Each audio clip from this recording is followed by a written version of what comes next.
Hey, everybody, anybody who's joining me live and those who catch this later on. I am sharing something that is straight from my heart and something I debated sharing or not, but I'm going to take an apolitical view on this so that I'm not lobbying for one side or another. I'm just sharing my thoughts on how I evaluate candidates for jobs. I don't know much about politics, but I know a lot about leadership. And I want to share some of those thoughts with you today. So, a book that I wrote several years ago is called V.I.B.E, and it's an acronym that stands for values, interests, beliefs, and energy sources. And it's something that I use when I'm making decisions in my life and then anticipating watching the debates tonight. Much of which might be theatrics, as some have mentioned, but it's an opportunity for us to look at these two candidates who are running for the president of our country and evaluating them through a set of criteria. So here's what I look at. So the V in V.I.B.E stands for values, your core values, how it's described as a person's principles or standards of behavior, one's judgment of what's important in life.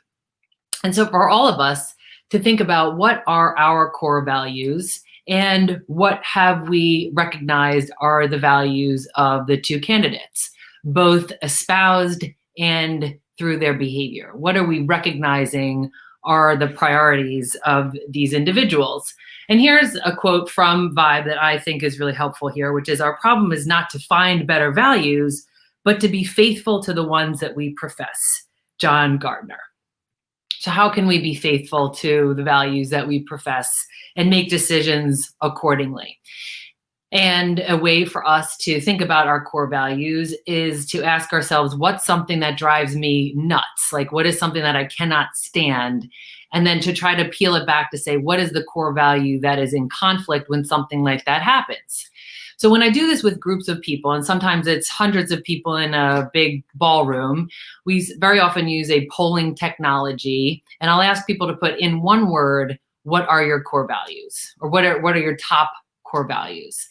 And the word that is always the largest, regardless of the audience, is honesty. Honesty, integrity, trust, love, compassion, justice, family. These are things that rank the highest of the groups of people who I've had the fortune of working with, and they rank the highest in my own life as well. So just for us to be asking ourselves tonight, what are my core values and what can I recognize as the values of these two candidates? So then the I in V.I.B.E are your interests.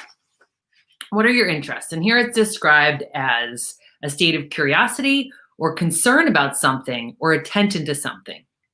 So this is, what are you curious about? What are you interested in learning more about? What is something that has drawn you in as a habit or, as a hobby or just, something of interest? And I think that's another interesting way for us to look at these two candidates is like, what's of interest to them and where are they investing their time, energy, resources, and what might be motivating them? Because interests are very often an indication of, how we're going to be motivated or what we're going to feel compelled to do. And then a very important part of V.I.B.E that I think is going to play a role in tonight's discussion or debate is beliefs. Now, you could take this in a lot of different directions, right? There's many ways that we could talk about beliefs, but the way that it's described here is an acceptance that a statement is true or that something exists, or B is trust, faith, or confidence in someone or something. So it's a belief, it's a conviction, it's an assertion. It's something that we use to guide our decisions, right? We have beliefs about things. This is right, this is wrong, this is good, this is bad, this is okay, this is not okay. It helps us to manage our boundaries. So being really clear about our beliefs is something that will be helpful as we're going through this process in all aspects of our lives. But it's also a helpful way for us to look at these two candidates. Like, what are their beliefs? What are the things that they are standing for? And not just in words, but in actions. And the way that we do this as an exercise in V.I.B.E sessions is that we create I am statements. So we make statements that begin with I am, and they are complete with the ways that we really want to be and the ways that we really are. So our strengths that we've already identified and our aspirations for how we could be our best selves. So while we're going through this political season, and again, all these other things that we're going through right now as a global community, it's interesting for us to stop and say, who am I? Like, what do I stand for? What do I believe in? And create some of those I am statements. So some that come to mind are I am human. I am open-minded. See, if we declare that we're open-minded, that's going to enable us to be more accepting and more curious about all of the details versus just making a decision, perhaps because it's a habit. I am responsible. So registering to vote, getting out there to vote, encouraging everybody you know to vote. That's taking responsibility for the right you have been given as an American citizen. I am engaged. Like, get engaged. If you don't like politics as much as I don't, but you know that you have a responsibility and you don't just want to show up and look at a list of candidates that you've never heard of, do your homework, do your research, get engaged, read up on these things, and keep an open mind. Because sometimes what we're doing is giving ourselves more information that validates our beliefs already versus really stretching our minds and looking at this more holistically. And then what I want to challenge everyone to consider is, instead of saying, I am a Democrat, or I am a Republican, or I am blue, or I am red, which even saying it out loud sounds so ridiculous. Let's say I am an American. I am an American.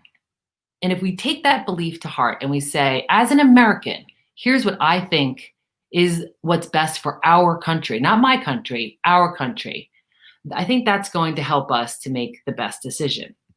So one of these quotes in the book that I love is from Don Miguel Ruiz, who says, you see, everything is about beliefs. Whatever we believe rules our existence, rules our minds. I think that's what it says. I can't find it in my book. About belief, rules our existence, rules our lives. So Don Miguel Ruiz says it that way. So beliefs are very significant. Let's not lose sight of that. So that's the B in V.I.B.E. And then last but very not least is E for energy. And how energy is described here is, it says, an ability to do things, the ability to work, make an effort, vigor, liveliness, forcefulness, to take action. So if we're looking at this as the power to work, and we're saying this is a position that we are helping to fulfill a candidate for, then part of the role that we're playing here is to hire, quote unquote, the most eligible, most experienced candidate who can do the best job. So if we could try to be as objective as we possibly can and look at it that way. And the energy sources that we could consider are things like our physical energy, our emotional energy, our mental energy, and our spiritual energy. And I want us to think to ourselves, what do you need to be as healthy and fulfilled and at peace as possible? What are some of the areas here of energy that might be a deficit for you in your life? And how can you look at the candidates tonight, again, through that lens of, what kind of energy am I getting from these individuals? Like, what are they giving off physically? How are they making me feel emotionally? What are they making me think mentally? And, how aligned are they with their purpose and their mission, which would be their spiritual energy, including their faith and their beliefs. But another part of E that I want to close with is about habits. And the research here from the Human Performance Institute, which is now owned by Johnson & Johnson, talks to us about how 5% of our behavior is self-regulated behavior, which means 95% is on autopilot. So I think sometimes we go into seasons like this one on autopilot, and we're not really thinking about the candidates and the consequences and the situation at hand. So I'm just going to challenge everybody, even though we don't have a lot of willpower, to use some of that to try to make the best decision possible.